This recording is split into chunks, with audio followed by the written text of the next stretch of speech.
came to me, he's like, man, I know this person who's been Muslim for about 4 years, but the family don't know anything.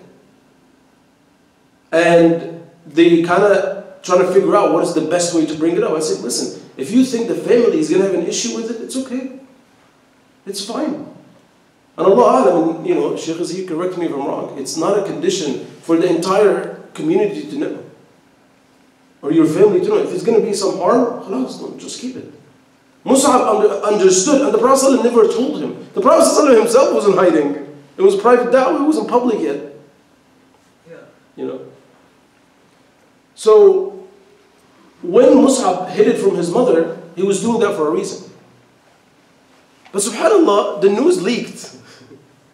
One of his other friends, his name is Uthman ibn Talha. He found out he was a Muslim, he runs to his mom. He's like, check it out, your son became Muslim. So his mother gathered the family and his tribe, and they summoned him. And when he got there, she confronted him. She was like, you became Muslim. I heard some news. How come you didn't share with us? What you doing, man? He was like, yeah, I became Muslim. She says, why? No. What happened? Like, why is this happening? So he started teaching her about Islam. And he's man fresh. He's super fresh Muslim. And subhanAllah, he started teaching her about Islam. You know, subhanAllah, a lot of us have been Muslim for a very long time. But you know, a lot of us, and you know, Allah, myself included, we sometimes shy away from talking about Islam to people. With our co-workers, our neighbors, we really shy away. You know, Sheikh Muhammad al-Arifi, some of you guys might know him, he's a scholar in Saudi Arabia. He tells the story that once he was giving a lecture in a banquet hall in Saudi. Okay, it's a Muslim community, it's a Muslim country. So he says, as I was doing the lecture, I noticed a person standing at the back of the hall the whole time. And he was being very attentive. So after he was done, he goes to the organizers and he says, who's this person? You know, he listened through the whole thing and he was saying, who's this person? He said, no, he's just the janitor. You know, he works here, you know, he cleans the hall before and after, and that's it. So he asked them, he was like, okay, has he been here for a while? He's like, yeah, he's been working here for 15 years. Now keep in mind, that's a hall that they have Islamic lectures all the time.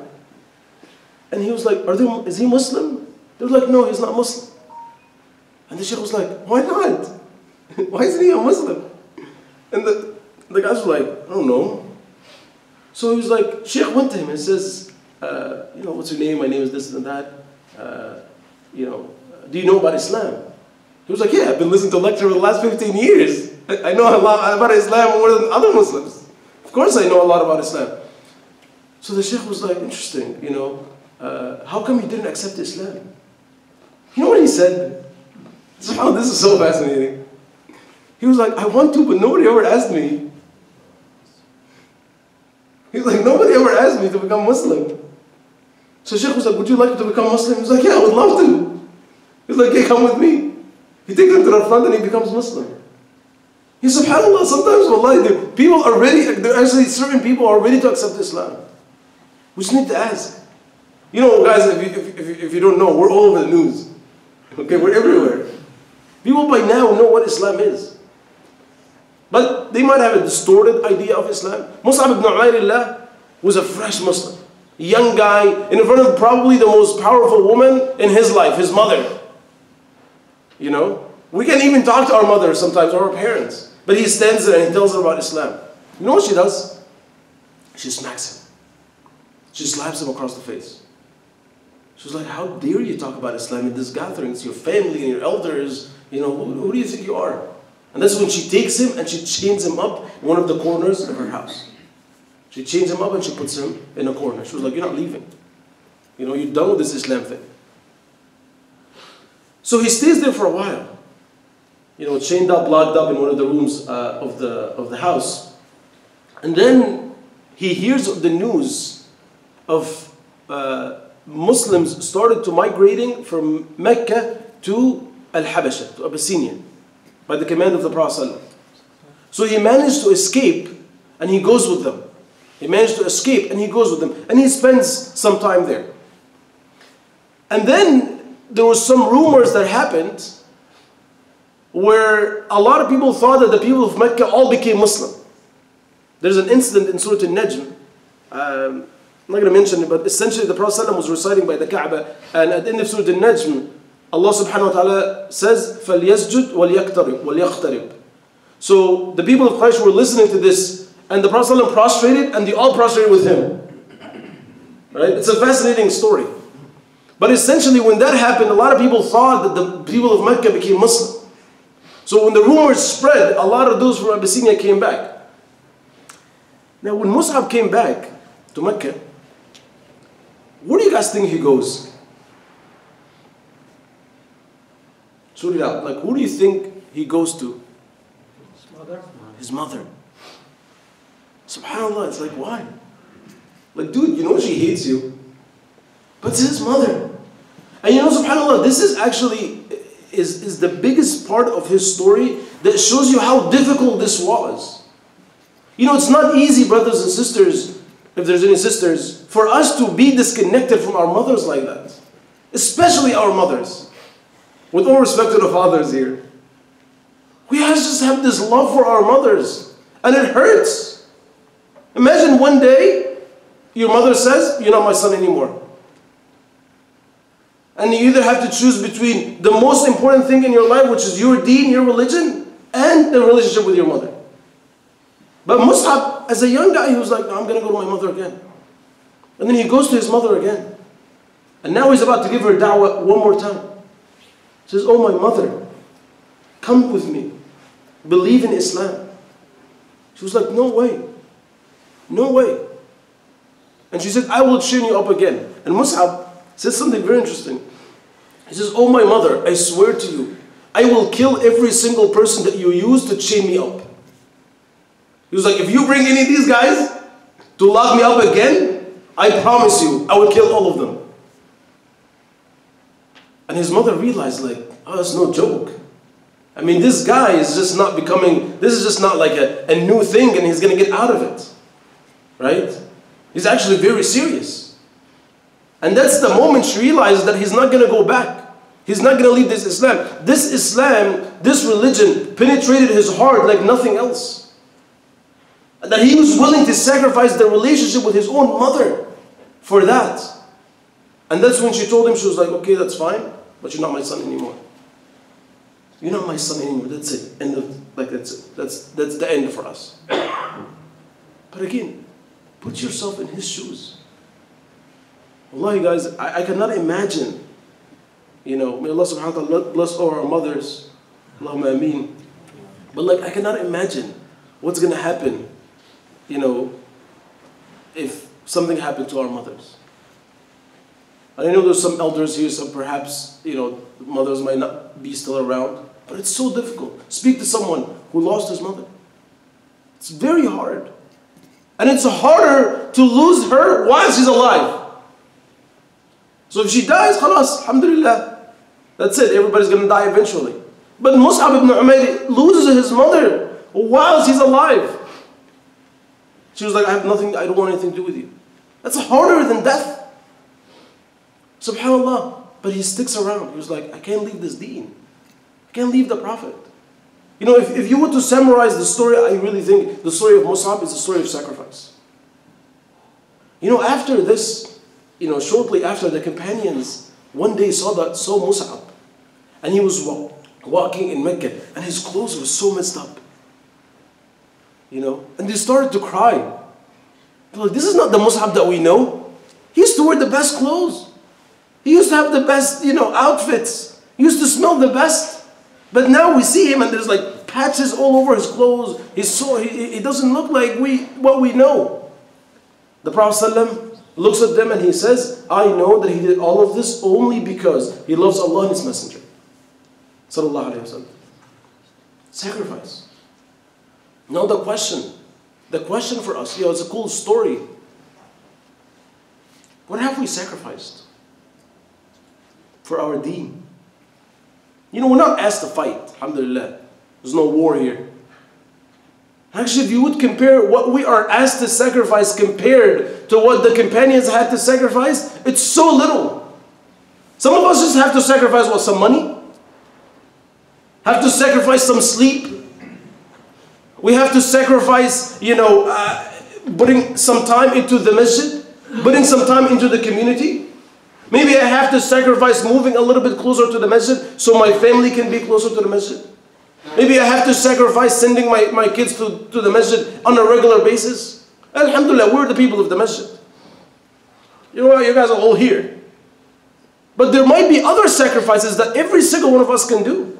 Which is maybe the sacrifice I need to do is go out there and tell people about Islam. Maybe that's the sacrifice. Maybe the sacrifice is I need to learn my deen at a deeper level, so when my kids ask me, I can answer them. I don't have to bring them every day to the sheikh. Sheikh, answer this question. Answer this question. SubhanAllah, if we look at what we have to sacrifice compared to what the companions had to sacrifice, it's nothing. We're asked to sacrifice very little. And they sacrificed a lot. It's really something to think about. So this doesn't end up just being a cool story. So Mus'ab ibn Umayr radiallahu anhu ardah, he, obviously gets disconnected from his mother. And this is a time when the Prophet ﷺ tells him, now you have to go to Medina. And he becomes the first Muslim ambassador in history. That the knowledge that he's gained up to this point with the Messenger ﷺ, the Prophet ﷺ tells him, okay, it's your time, go to Medina. And at that time, there was about 12 people who were Muslims in Medina. Just 12. So the Prophet ﷺ tells him, okay, it's your time, go teach them Islam. And he goes. Now when he goes to Medina, very few interesting things happened. Medina, at that time, was broken down into like neighborhoods. Smaller neighborhoods and tribes and things of that sort. Within each tribe there's a leader. So when he went to Medina, one time he was sitting around some of the Muslims there teaching them Islam. Out in public. Now when someone does that, naturally people will gather up. When somebody's talking about Islam, there's no religion, people who are even non-Muslims, they were like, oh, let me check it out. What is this all about? So as he was doing this, a man by the name of Usayd ibn Hudayr, who was a leader of one of the tribes of Medina, an extremely influential person.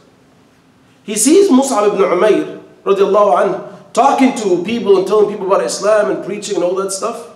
He takes out his sword and he starts walking towards him, very angry. Very, very angry and frustrated about this guy who came from Mecca and he started, teaching people about Islam. So when he gets there, he tells him, you better leave or you're not going to be around for a long time. He tells that to Mus'ab. And he had another companion with him, I think by the name of As'ad ibn Zurara, who was the host of Mus'ab. Because again, Mus'ab left Mecca, and he had nothing. So somebody had to host him when he goes to Medina. So when he gets there, when Usayd gets there and he take out his sword and he start yelling at Mus'ab and he says, you better stop what you're doing, otherwise you're not going to be, I'll kill you right now if you don't stop this. And Mus'ab doesn't react at all. He looks at Usayd and he says, okay, why don't you sit and listen. If you don't like what I have, we will move. We'll go somewhere else. If you don't like what we have to offer, if you don't like what we're talking about, it's okay. We'll move and you can go somewhere else. We'll go somewhere else. We'll do our da'wah somewhere else. He was like, okay, fair enough. So he sits. And Mus'ab starts reciting Quran to him. And obviously, try to understand, whenever you read narrations or hear someone say that they will recite Quran to them, they understand. Like they didn't need somebody to explain to them. For the most part, when the Quran was recited to them, they understood exactly what these verses say. So he sits there, and Mus'ab ibn Umayr is reciting Quran to him, and telling him about Islam and Tawheed and the morals and the manners of Islam. And after he was done, Usayd says, this is some really nice words. This is amazing. is that what you guys are teaching? He was like, yeah. He was like, what does a person do to enter this religion? And right away he accepts Islam. And from someone who wanted to kill Mus'ab, he became someone right next to him in spreading the da'wah. But there's something interesting here. Is that Mus'ab understood that his number one job was to just relay the message. That's all he needs to do. And even our Messenger ﷺ, وَمَا عَلَيْكَ إِلَّا الْبَلَاغِ, we just have to relay the message. We don't have to sit there fight with anyone. We don't have to defend ourselves. We just have to relay the message. This is what the Prophet ﷺ was being told. This is what the companions understood very, very well. I mean, when Usayd came to Mus'ab and he wanted to kill him, Mus'ab could have got up and he was like, oh man, you want to fight? Let's take this. Let's go. If you're really all about fighting. But Mus'ab understood this was not why he was there. His character, he collected himself. He was very patient. He says, okay, let me just tell you. And if you don't like it, I'll move on.